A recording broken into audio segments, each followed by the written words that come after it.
Good evening, ladies and gentlemen.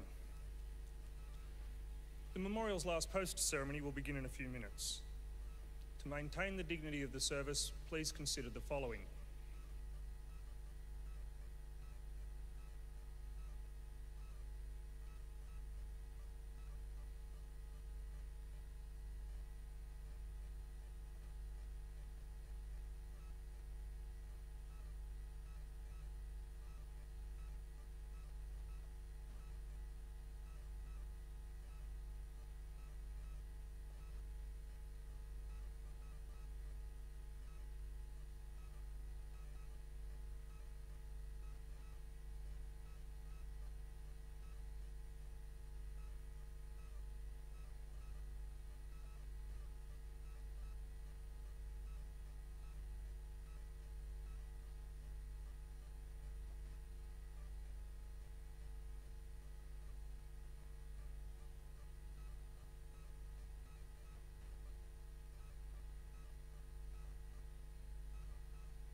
Good evening, visitors.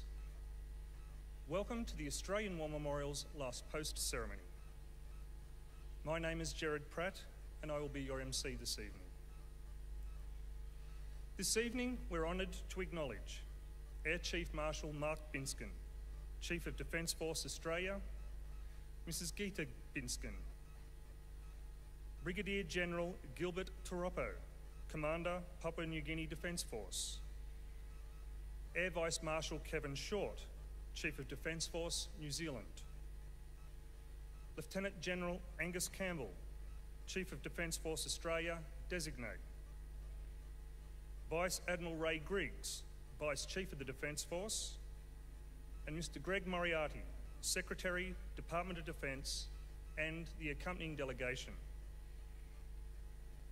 We welcome the veterans who have served, those that are still serving, and the families that support them.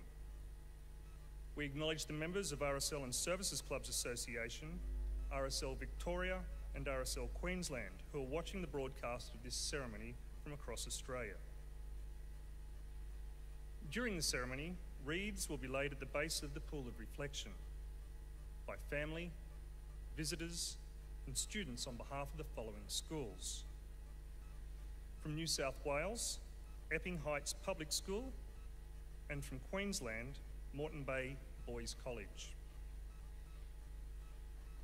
Australia's Federation Guard is the tri-service ceremonial unit of the Australian Defence Force. They provide a ceremonial presence at civil and military events and during visits to Australia by foreign dignitaries. The Guard will now dismount the catafalque party from the tomb of the unknown Australian soldier.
I invite you all now to please stand and join in singing the national anthem.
Students, please be seated.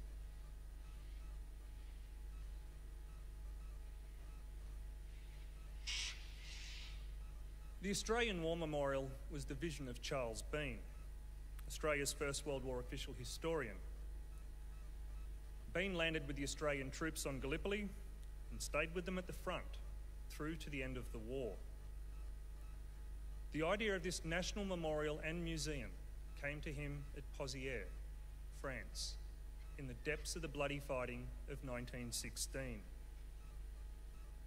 Bean's idea was that this would be a place where families and friends could mourn loved ones buried in faraway places. It would also be a place that could help all Australians understand what these men and women had endured and what they had done for us.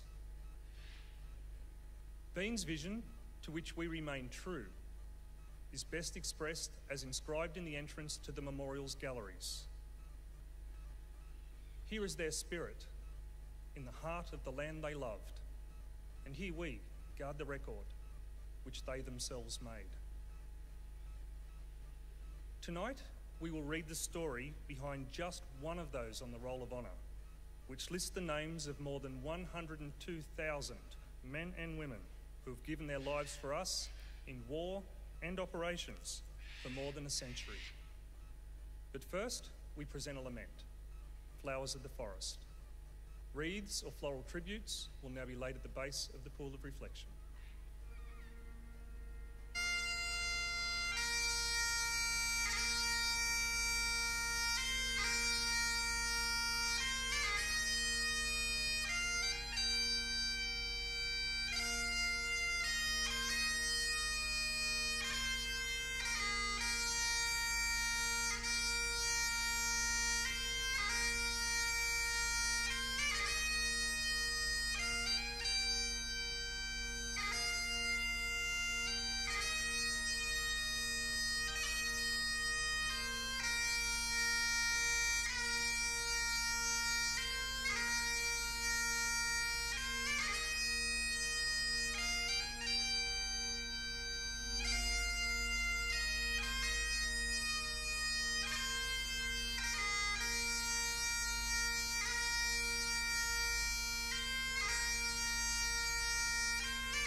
would now like to invite the current Chief of the Defence Force, Air Chief Marshal Mark Binskin, to the lectern. Air Chief Marshal Binskin is retiring after 40 years of military service, and this evening marks his last official role at the memorial as a uniformed member of the Australian Defence Force. Air Chief Marshal Binskin's service commenced in May 1978 after joining the Royal Australian Navy, and on completion of flight training was posted to fly A4G Skyhawk aircraft. In January 1982, he was selected as the first Royal Australian Navy pilot to undergo an exchange with the Royal Australian Air Force. On completion of this exchange, and with the disbanding of the Navy's fixed-wing capability, he transferred to the RAAF. Notably, Air Chief Marshal Binskin's flying tours have included training on FA-18 Hornet aircraft with the United States Navy and instructing on F-16 Charlie Falcon aircraft with the United States Air Force, among many other tours. His command appointments have included Commanding Officer of No. 77 Squadron at Williamtown, Commander of Air Combat, and later as Air Commander Australia. Air Chief Marshal Binskin has served in various joint staff positions, including Staff Officer to the Chief of the Defence Force and in the Defence Materiel Organisation as Officer Commanding the Airborne Early Warning and Control Systems Program Office. During Australia's 2003 contribution to the war in Iraq, Air Chief Marshal Binskin served as the Chief of Staff at Headquarters Australian Theatre. Following this, he served as the Director of the United States Central Air Force Combined Air and Space Operations Centre, where he was responsible for the conduct of coalition air operations in support of Operation Iraqi Freedom and Operations Enduring Freedom, Australian Defence Force operations Catalyst and Slipper. For his service, he was awarded the Commendation for Distinguished Service. Air Chief Marshal Binskin has also received many other awards during his service, but most notably the Companion in the Order of Australia. Air Chief Marshal Binskin was the Chief of the Air Force from 2008 to 2011, Vice Chief of the Defence Force from 2011 to 2014, and was appointed as Chief of the Defence Force on the 30th of June 2014. Air Chief Marshal Binskin, you have had a distinguished career marked by your courage, initiative, respect, and teamwork. We are grateful to you and your family for your service, and we wish you every success in your retirement. I'd now like to invite you to read tonight's story.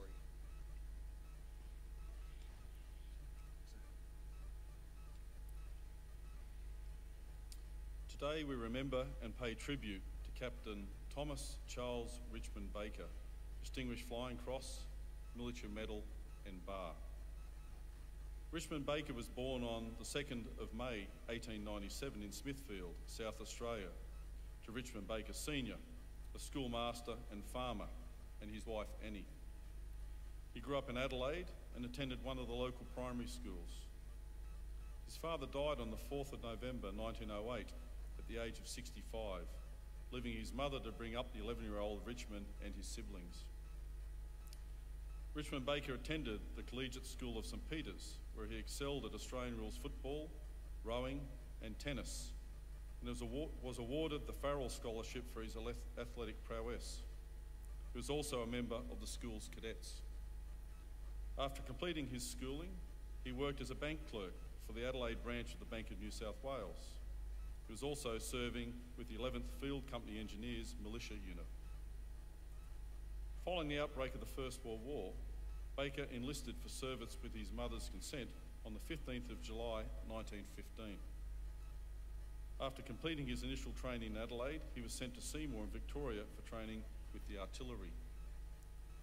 At finishing his training, he was allocated to the 1st Reinforcements to the 6th Field Artillery Brigade and embarked from Melbourne on the 22nd of November 1915 aboard the transport ship Persic bound for Egypt. In Egypt, he was posted to the 6th Field Artillery Brigade and was transferred from the 16th to the 18th Battery after arriving in France in late March 1916. He took part in his first major action during the Battle of Pozières in July, after which his unit moved into a quieter Ypres sector in Belgium. By November, Baker's unit had returned to France and was located near Gardancourt. On the 11th of December, Baker was the telephonist for his commanding officer, who was acting as the forward observation officer. The two men occupied an exposed position forward of the Australian front line and were under constant sniper and artillery fire. As the phone line was being continually cut by artillery fire, Baker went out into the open under heavy fire no less than 4 times to repair the line in order to maintain communications. For his actions, he was awarded the Military Medal. He would be awarded the bar to his military medal near Mazine in June 1917 after helping put out a fire in a gun position which had threatened to detonate around 300 rounds of shrapnel and high explosive shells. When Baker was young, aircraft were very much a novelty. He had been taken with this new mode of transport, building model aircraft and dreaming of becoming a pilot. This dream had never faded, and he often watched aircraft in action overhead with a sense of envy. In late 1917, his application for transfer to the Australian Flying Corps as mechanic was accepted. He was selected to undergo pilot training and at the beginning of October was posted to No. 1 School of Military Aeronautics at Reading. He qualified as a pilot and was commissioned as a second lieutenant at the end of March 1918. Such was his skill as a pilot, he was offered a job as an instructor, but he declined, asking instead to be posted to an operational squadron. Baker joined No. 4 Squadron, Australian Flying Corps in France in late June, and was promoted to lieutenant the same day. He scored his first aerial victory while flying a Sopwith Camel in July, bringing down a Fokker D-7. By the end of August, he had added another 3 enemy aircraft to his score and later became an ace pilot. A visit to the squadron by King George V and General Sir William Birdswood the same month was a particular highlight for Baker. In a letter home, he described how Birdwood had personally introduced him to the King and recounted how the King had asked him had he won the military medal on bar and also how many Huns he had shot down. He concluded in his letter by telling his mother that King George seemed a jolly decent sort. At the end of August, Baker travelled to Scotland on leave. He wrote home describing his stay with Lady Ethel Baird, the daughter of the former Governor of South Australia, noting that he played billiards every evening with Miss Law, the daughter of the future British Prime Minister, and he had been introduced to many notable people. After returning to France in mid-September, Baker returned to the operational flying that he loved. He shot down a further 2 German aircraft at the beginning of October before the squadron was re-equipped with the Sopwith Snipe fighter. On the 24th of September, Baker was promoted to temporary captain and made a flight commander. And over the next week, he added a further 6 enemy machines to his score, bringing his total to 12. On the 4th of November, Baker led his flight as a part of an escort for a bombing operation against the German aerodrome near Ath in Belgium. The bombing was successful, but on the return journey, the group encountered a large number of German aircraft. In the ensuing dogfight, 4 German aircraft were recorded as being shot down, but the men of No. 4 Squadron suffered 5 aircraft shot down, including Baker. His aircraft was seen to crash land behind enemy lines by several pilots, and he was initially recorded as missing in action. But despite searches by ground and air, he remained unaccounted for. A court of inquiry held a year later in February 1919 determined that he had been killed in action on the 4th of November. Thomas Baker was 21 years old when he died, killed in action on the 10th anniversary of his father's death. Baker's remains were later located and identified by an Imperial 4 War Graves team. Today, his remains lie in a communal cemetery in Belgium. A squadron mate and fellow ace pilot, Lieutenant Leonard Taplin, Distinguished Flying Cross, described Baker as one of the most brilliant boys. He was one of the best flyers I have ever seen. Baker was posthumously promoted to captain and awarded the Distinguished Flying Cross. His citation summed up his brief but very spectacular career as a fighter pilot. This officer has carried out some 40 low-flying raids on hostile troops, aerodromes, etc., and he has taken part in numerous offensive patrols. He has, in addition, destroyed 8 hostile machines. In all these operations, he has shown exceptional initiative and dash, never hesitating to lead his formation against overwhelming odds, nor shrinking from incurring personal danger. Thomas Baker's name is listed on the Roll of Honour on my right, amongst almost 62,000 Australians who died while serving in the First World War. His photograph is displayed today beside the Bill of Reflection. This is but one of many stories of service and sacrifice told here at the Australian War Memorial.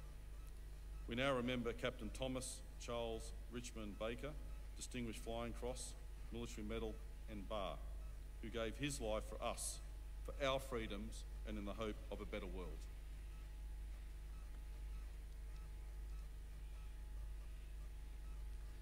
I invite you all to please stand for the reading of the Ode and the sounding of the last post.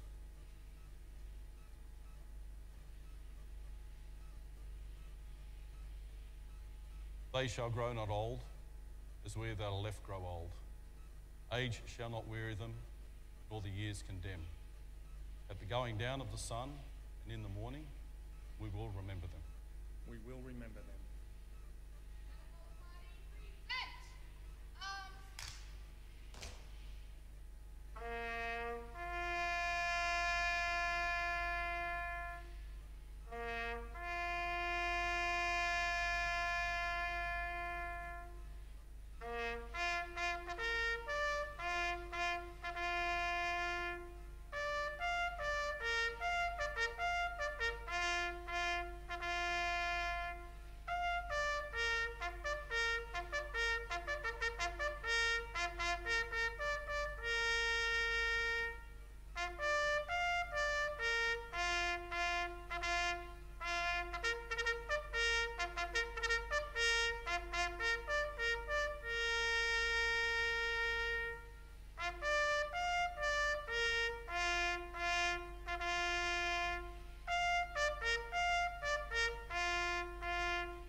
Lest we forget. Lest we forget.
We leave you this evening with the words of the memorial's founder, Charles Bean.